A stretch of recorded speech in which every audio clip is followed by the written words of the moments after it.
আম্মা জান জিজ্ঞাসা করছিলেন, ইয়া রাসূলুল্লাহ, কিয়ামতের দিন কিরকম হবে, আমরা কিভাবে আসবো?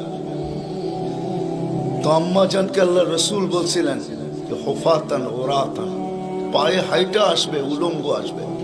তো আম্মা জান চিৎকার দিয়া বলছে, আলা ইয়ারা বাযুনা বাযা, আমাদের একজন আরেকজনকে দেখবে না?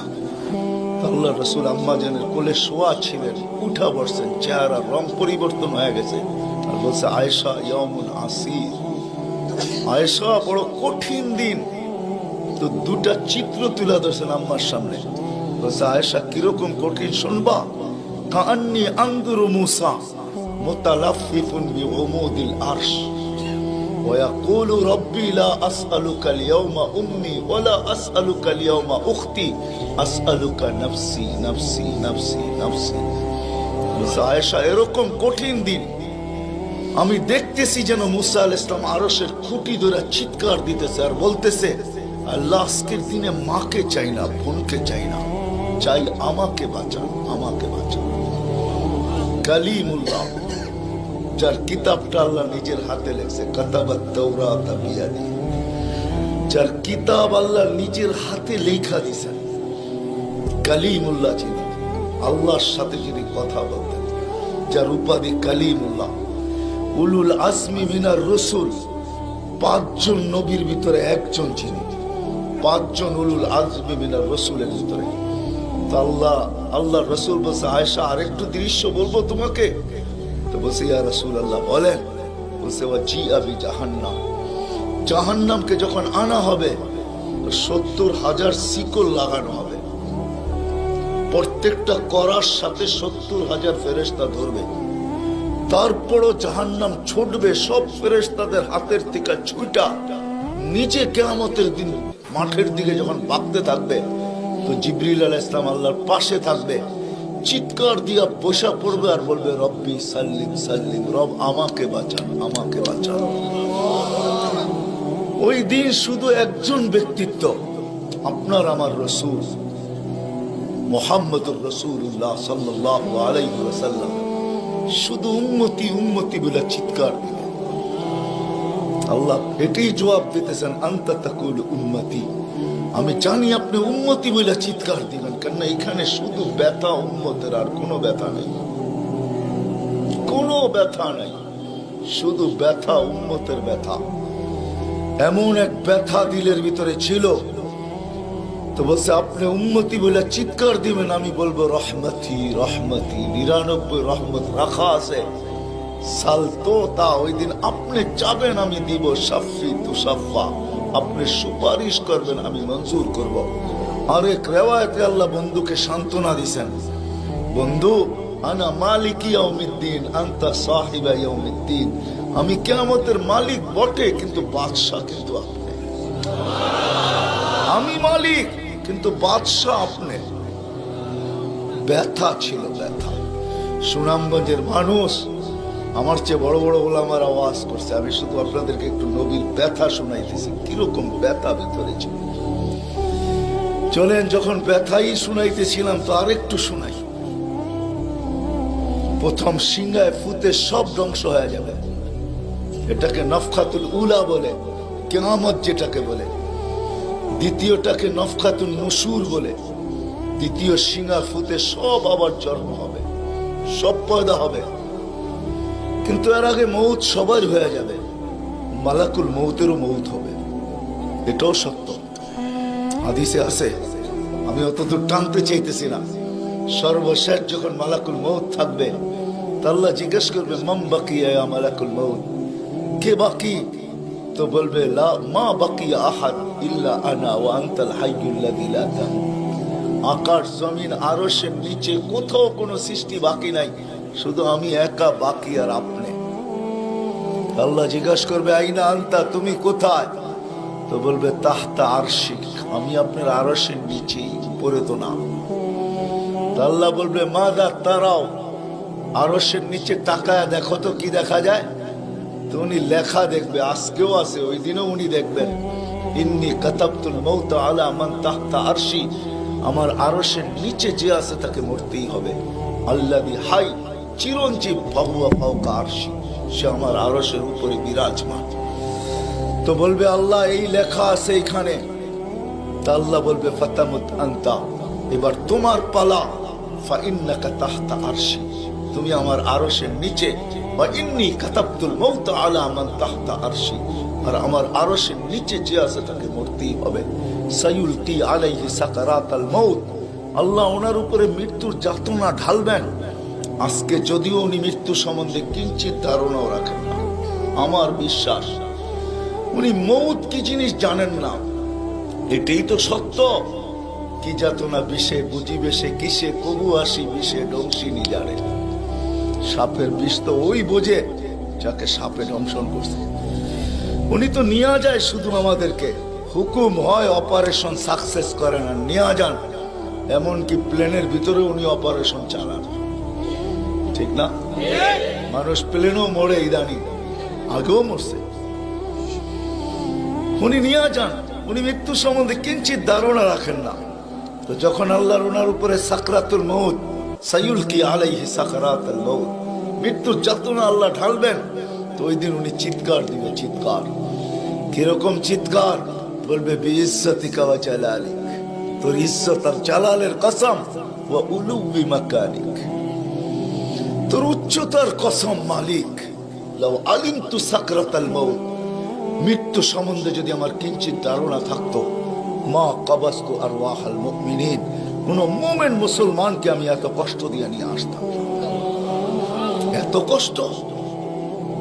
কিন্তু বহুত ওনার হবে, উনিও মুখ থুবড়ায় পড়বেন। দ্বিতীয় নফখার আগে আল্লাহ 4 জনকে পয়দা করবেন, জিবরিল, মিকাইল, ইসরাফিল, মালাকুল মউতকে। কিন্তু পয়দা করতে দেরি, জিবরিল আলাইহিস সালাম কানতে দেরি করবেন না।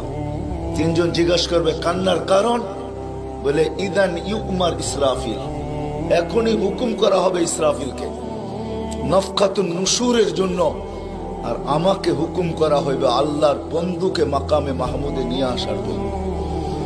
কিন্তু আমি আমার মৃত্যুর পরে ভুলে গেছি উনার কবর কোথায়। তো 3 জন বলবে সহজ সমাধান, ফাসআলিল আরদা, তুমি জমিনকে জিজ্ঞাসা করো। তো জিবরিল আলাইহিস সালাম জমিনকে জিজ্ঞাসা করবে আইনা কবরা হাবিবার রহমান, আল্লাহর বন্ধুর রওজা কোথায়? তো জমিন উত্তর দিবে কাদ দাক্কানি আল্লাহু দাক্কা ফানাসিত, প্রথম সিংহায় ফুতে আল্লাহ আমাকে এরকম ধুনা ধুনছে, এরকম ছানা ছানছে। ছানা বোঝেন? ধুনা বোঝেন? এরকম ধুনা ধুনছে, ফানাসিত, আমিও ভুলে গেছি কোথায় রাখছি। এটা মাঝে মাঝে আমাদের সাথেও ঘটে। টুপি যাবে খোঁজে সারা ঘরে, ঠিক না?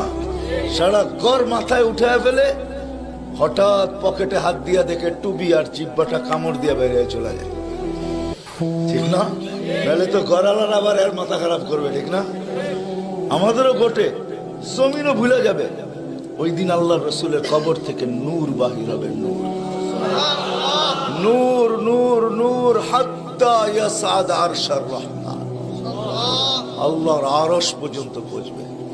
আজকে বাহির হয় না, আজকে বাহির হলে দুনিয়া দুনিয়া থাকবে না, শেষ। আজকে সুযোগ নাই, ওই দিন বাহির হয়। জিবরিল আলাইহিস সালামকে হুকুম করা হবে নিয়ে আসো মাকামে মাহমুদে, নিয়ে আস, যাবে। পরেরটা হইল সুনামগঞ্জের মানুষ বুঝার, যদি ভিতরে দিল থাকে তাহলে বুঝবেন, নাহলে বুঝবেন না। উনি যাবে, পর মারবে পর, আর বলবে তুমি হাবিব আর রহমান, আল্লাহর বন্ধু ওঠেন। তো আল্লাহর রসুল উঠবে, হাদিসের শব্দ ওয়াহুয়া ইয়াকুম ওয়া ইয়াবকি ওয়া ইয়াকুল, উঠবে কিন্তু কানতে কানতে উঠবে, আর বলতে বলতে উঠবে জিবরিল আইনা উম্মতি আইনা উম্মতি আইনা উম্মতি আইনা আমার উম্মত কোথায়? আওয়াসালা শাফির জাহান্নাম, আমার উম্মত কি আমাকে ফাঁকি দিয়া পুলসিরাতের কিনারে চলে গেছে? তারপরে জিবরিল তুমি আমাকে উঠাইতে আসছো। তো জিবরিল কসম খাবে বিইজ্জতিল্লাহি ওয়া জালালি মা শাক্কাল আরদা আহাদুন ইল্লা আনতা, আপনি ব্যতীত কেউ ওঠে নাই, উম্মত কোত্থেকে উঠবে? আপনি শান্ত হন, শান্ত, সান্ত্বনা দিবে, উঠবে, মাকামে মাহমুদে যাবে। কসম খোদার, ব্যথা আমি শুনাইতেছি আপনাদের, উঠবে, যাবে।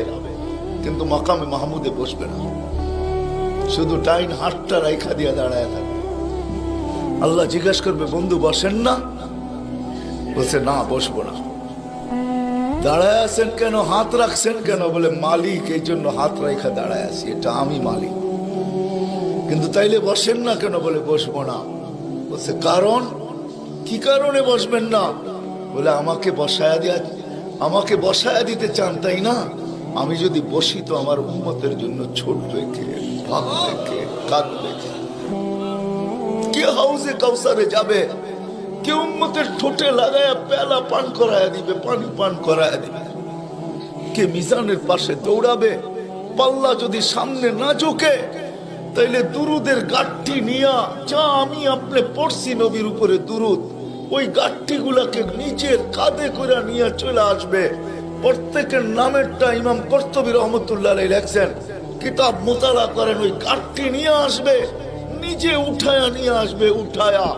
এই জন্যই বলছে আমার উপরে দুরুদ বেশি বেশি পড়ো। ডেলি পড়ো না তো জুমার দিন পড়ো, আকসিরু আলাইহিস সালাহ ইয়াউমাল জুমা। জুমার দিন বেশি বেশি আমার উপরে দুরুদ পড়ো, তোমাদের দুরুদ গাঠটির ভিতরে রাখা থাকবে। গাঠটি কিয়ামতের দিন যদি পাল্লা না ঝুঁকে তো আমি পিঠে করে উঠায়া পাল্লায় দিয়া ঝুঁকায়া দিব, ঝুঁকায়া। আবার মিজানের পাল্লায় পুলসিরাতের ওইখানে দৌড়াবে। বলছে, কে দৌড়াবে উম্মতের জন্য? যে কিয়ামতের মাঠে ব্যথা নিয়ে উঠবে, ব্যথা, ব্যথা নিয়ে উঠবে, ব্যথা। হায় হায়, যে মৃত্যু লগ্ন ব্যথা নিয়ে গেছেন, ব্যথা। কোনো ব্যথা না, কোনো ব্যথা না, নয় ফ্যামিলির ব্যথা না, হাসান হোসাইনের ব্যথা না, আলী ফাতেমার ব্যথা না, যে হাসান হোসাইন কলিজার টুকরা ছিল, টুকরা। সুনামগঞ্জের মানুষ বুঝবেন কি বুঝবেন না জানি না, দুই ভাই আসছে আল্লাহ রসুলের কাছে, আয়েশা বলছে, নানা জান আপনি উত্তম না আমরা দুই ভাই উত্তম? সাইয়্যিদুল আউয়ালিন ওয়াল আখিরিন কে জিজ্ঞাসা করে, যার সুবাদে সমগ্র জগৎ তৈরি, যার রহমতের ছোঁয়ায় সব অস্তিত্ব পাইছে, আমিও আপনাও সমস্ত সৃষ্টি, আরে সমস্ত নবী রসুল যার রহমতের ছোঁয়ায় অস্তিত্ব পাইছে, তাকে নাতি দয় জিজ্ঞাসা করতেছে, নানা জান আপনি উত্তম না আমরা দুই ভাই? আল্লাহ রসুল সাদা সিধা জবাব দিচ্ছেন, আমি উত্তম, খায়রুল বাশার, আমি উত্তম। দুই ভাই হাসা দিছে। আল্লাহ রসুল জিজ্ঞেস করছে, হাসলা কেন? নানা জান জবাব হয় নাই। মানি আমরা দুই ভাই উত্তম। প্রমাণ? আপনার আব্বা আমাদের আব্বাজানকে চিনেন? তো বলছে, বলো তোমাদের আব্বাজান কে? আলিউল মুর্তাজার পুরা মানাকেব পরিচয়। আমি সিলেটও বলে আসছি, আমার বড় আফসোস লাগে, বাংলাদেশে হাজারো ওয়াজ হয় সারা বছর, কিন্তু আজ পর্যন্ত একটা ওয়াজের ব্যানার পাইলাম না যে শানে সাহাবা, শানে সিদ্দিক, শানে আবু বকর, শানে ওমর, শানে ওসমান। বহুত কম ব্যানার পাই শানে রিসালাত, আল্লাহ রসুলের শান। চিনি না বিদায়, রাগ হবেন না, আজকে চিনি না বিদায়। প্রত্যন্ত অঞ্চল সুনামগঞ্জের সাথে আজকে যোগাযোগ বড় ভালো, আপনাদের হাইওয়ে বড় সুন্দর, গাড়ি বড় স্পিরিটে চলে, কিন্তু একটা দিন ছিল এখানে যোগাযোগ বড় দুর্গম ছিল। বাতিল এই সুযোগগুলোকে ব্যবহার করছে। প্রত্যন্ত অঞ্চলের মানুষ নবী জানে না কাকে বলে, রসুল চিনে না কাকে বলে। আপনারা তো শহরের মানুষ, হায় হায় আপনাদের এই সুনামগঞ্জ পাওয়া যাবে বহুত মানুষ নবীর নামও বলতে পারবে না। রাগ হয় না, রাগ হয় না, পায়ে হাত রাখে। বিদায় বাতিল এটাকে সুযোগ হিসাবে ব্যবহার করে। নবীকে যখন চিনে না তো ভুল নবীর 2 নম্বর 22 নম্বর নবীর মালা তাদের গলায় পড়ায়া দেয়। কাদিয়ানি বানাইতে সুবিধা এই জন্য, নবীর পরিচয় যদি আমাদের বাচ্চা বাচ্চা জানতো, নারী পুরুষ জানতো, আমাদের স্কুল কলেজের ছেলেরা জানতো যে আমাদের নবী কে, তার প্রয়োজন কতটুকু, তার মর্তবা কত বড়, তাইলে কেউ এরকম দাওয়াত নিয়ে যাইতে দেরি, জুতার বাড়ি খেয়ে ফিরতে দেরি হতো। মুখ খোলার সুযোগ ছিল না আমার। আমার বড় আফসোস লাগে, দিলে ব্যথা লাগে, ব্যথা যে বাংলাদেশে হাজারো লক্ষ ওয়াজ হয়, জানি না হুজুররা দেখছে কিনা জানি না, শানে সাহাবার কোনো ওয়াজ নেই, শানে আলী, শানে ওমর, শালিয়া। হায় হায়, কথা মনে উঠছে, এই জন্য বলেই ফেলি আজকে। আলী রাদিয়াল্লাহু তাআলা আনহু বসা আল্লাহ রসুলের কাছে, দুইজনই বসা, আর কেউ নাই। আমি আপনাদের কিতাবের হাওয়ালা দিব, কিতাব দিব।